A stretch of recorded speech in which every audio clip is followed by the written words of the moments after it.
Hi everyone, in this video, I will be showing you how to turn off the beeping sound for the Datalogic GD4590 handheld imager barcode reader using the software Aladdin. To watch how to connect your scanner to the Aladdin software, click the link in the description. Inside the Aladdin software, after you have connected the scanner, at the left side, click on your device under the detected device window. Once you have selected your scanner, on the left hand side, select Reading Parameters and click on Beeper. And under Beeper, go to Good Read Beep Volume. You can then choose the volume of the beeper, or you can also turn it off.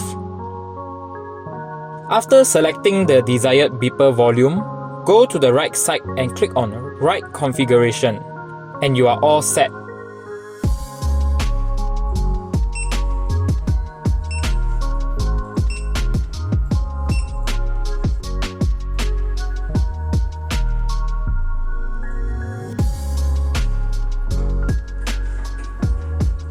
If you find this video helpful, don't forget to like the video, share and also subscribe to our channel.